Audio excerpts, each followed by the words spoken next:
Hello students, देखिए last lecture में एक तो हमने फोर्स लॉ पढ़ा फॉर सिंपल हार्मोनिक मोशन और एनर्जी के बारे में भी पढ़ा, काइनेटिक एनर्जी, पोटेंशियल एनर्जी, ये सारी एनर्जी के बारे में भी पढ़ा। आपने ये चीज़ रिवाइज की होगी। अब आज हम ये चीज़ की बात करने वाले हैं। नेक्स्ट हमारा टॉपिक कुछ ऐसा रहेगा कि कुछ ऐसी सिस्टम्स हैं जो सिंपल हार्मोनिक मोशन हमें दिखा रही हैं।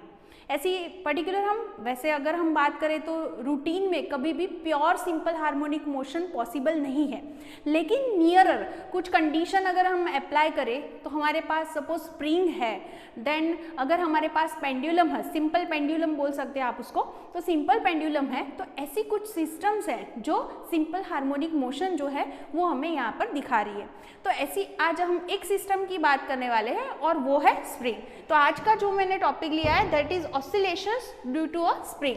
मतलब मुझे यहाँ पर ये प्रूव करना है कि स्प्रिंग जो है उसे हम as a simple harmonic oscillator ले सकते हैं।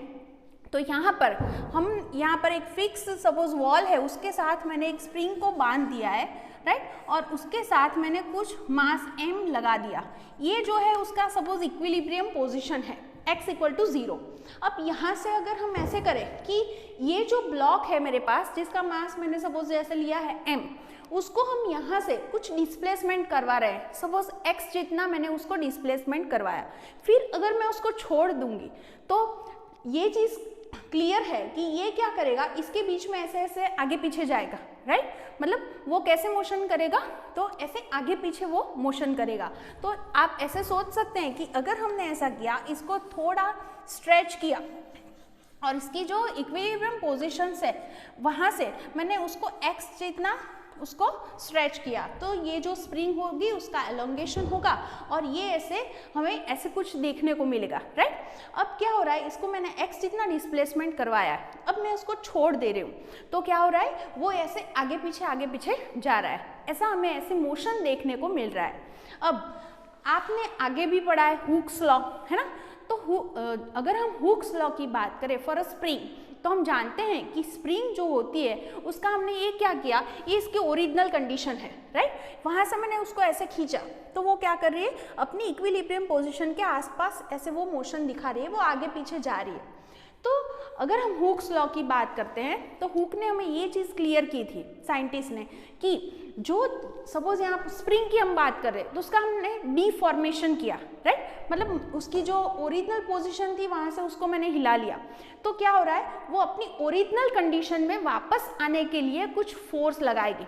इसका मैंने डीफॉर्मेशन किया, वो अपनी ओरिजिनल पोजीशन में उसको वापस आना है, तो उसके लिए अंदर कुछ फोर्स लगेगा, that is called restoring force.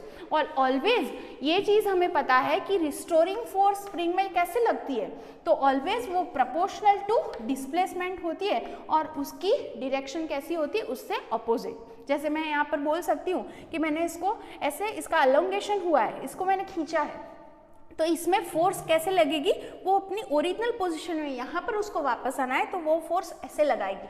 मतलब फोर्स कैसे लगी, तो हमने जितना डिस्प्लेसमेंट करवाया उतना ही उसका मैग्नीट्यूड होगा उसके प्रपोर्शन में, लेकिन उसकी डायरेक्शन कैसे होगी, ऑपोजिट।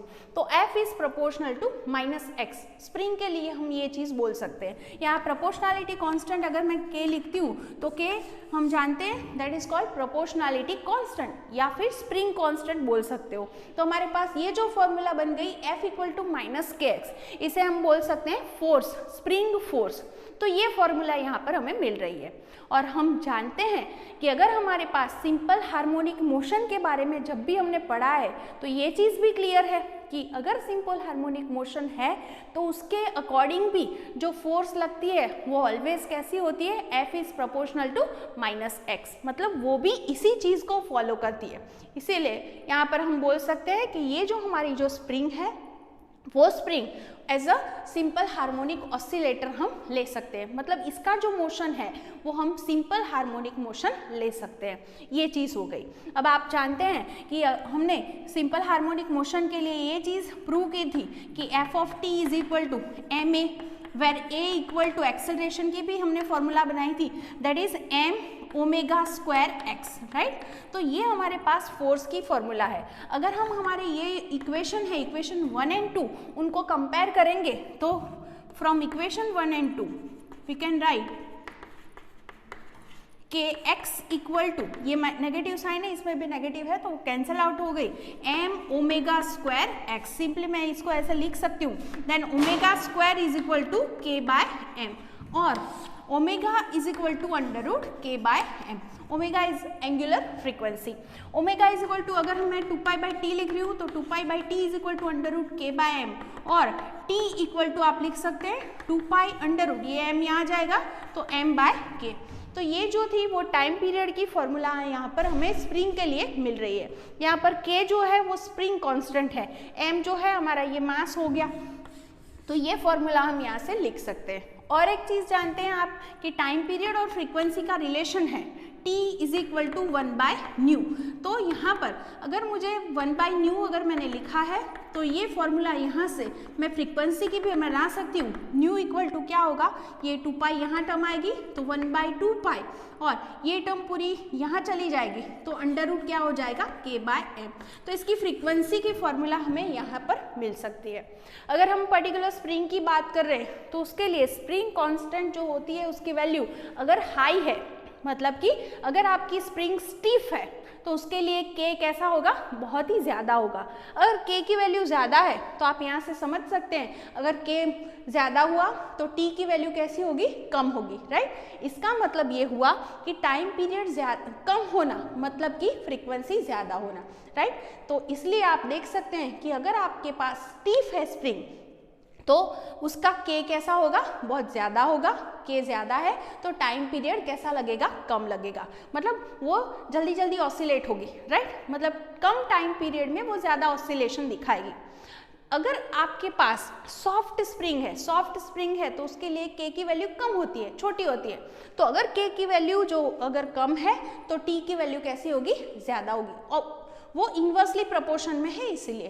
तो अगर टाइम पीरियड जो है उसमें ज़्यादा लगेगा, मतलब एक ऑसिलेशन ख़त्म करने के लिए वो ज़्यादा टाइम लगाएगी अगर वो सॉफ्ट स्प्रिंग है तो यहाँ से ये हमारा इक्वेशन बन गया जिसका हम आगे यूज़ कर सकते हैं। तो हम यहाँ पर हमने यही चीज़ प्रूव की कि अगर हमारे पास ऐसी स्प्रिंग थी तो उसको हमने ये प्रूव किया कि हमने उसको क्या किया, सपोज x जितना डिस्प्लेसमेंट करवाया तो फिर से वो अपनी ओरिजिनल पोजीशन, यहाँ पर हमने डिफॉर्मेशन किया तो वो अपनी ओरिजिनल पोजीशन रिगेन करने के लिए उसमें कुछ फोर्स लगता है, राइट, जिसको हम क्या बोलते हैं, रिस्टोरिंग फोर्स। और वो रिस्टोरिंग फोर्स कितना लगा तो ऑलवेज वो प्रोपोर्शनल टू क्या होता है, डिस्प्लेसमेंट, और उसकी जो डायरेक्शन होती है वो अपोजिट होती है।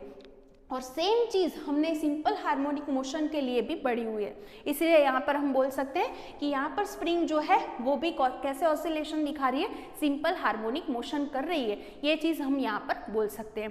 तो इसीलिए जो हमारे पास सिंपल हार्मोनिक मोशन के लिए फोर्स की फॉर्मूला थी वो हम इसके लिए भी अप्लाई कर सकते हैं स्प्रिंग के लिए। तो यहाँ पर उसको हम अप्लाई करके दोनों इक्वेशन से हम और जो न्यू है दोनों की जो वैल्यू है वो यहाँ पर फाइंड कर सकते हैं, राइट।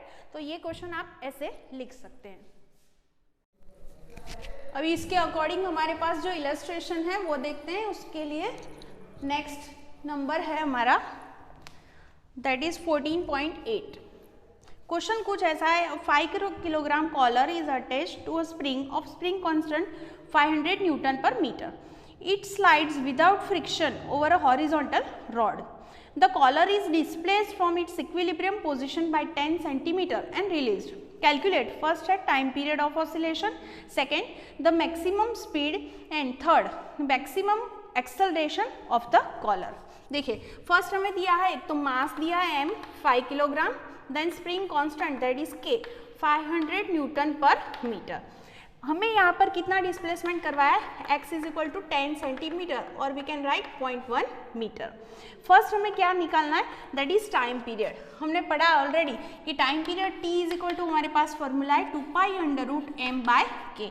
यहाँ पर m की वैल्यू है हमारे पास 5, k है 500, तो ये हो गया under root 1/100 that is 1/10, right. Square root निकालोगे तो आपका आंसर हो जाएगा 2π/10। तो पाई की वैल्यू 3.14, उसको 2 से मल्टीप्लाई करोगे और डिवाइडेड बाय 10 करोगे तो 0.6 क्या आएगा आपका आंसर, अप्रोक्सीमेटली 63 सेकेंड। तो यहाँ पर टाइम पीरियड हमें मिल गया। अब सेकेंड चीज़ चाहिए द मैक्सिमम स्पीड। देखिए मैक्सिमम स्पीड की अगर हम बात करें तो हमारे पास जो है स्पीड मतलब v की ऐसी फॉर्मूला थी at time t minus a omega sine omega t plus y. अब हम जानते हैं और हमारे पास और एक इसकी फॉर्मूला का और एक रिलेशन था, प्लस और माइनस हमने लिखा था ओमेगा इंटू अंडर रूट ए स्क्वायर माइनस एक्स स्क्वायर। इसको हम ऐसे भी लिख सकते हैं।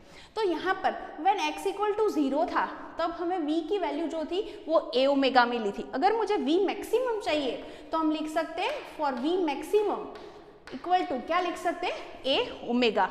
और ये v मैक्सिमम कहाँ पर मिल रहा है हमें, तो x इक्वल टू कहाँ पर मिल रहा है 0 पर। तो यहाँ पर आप लिख सकते हो at a x equal to 0, right. तो यहाँ पर a की वैल्यू जो है a इंटू ओमेगा, ओमेगा की जगह पर आप लिख सकते हो under root k by m।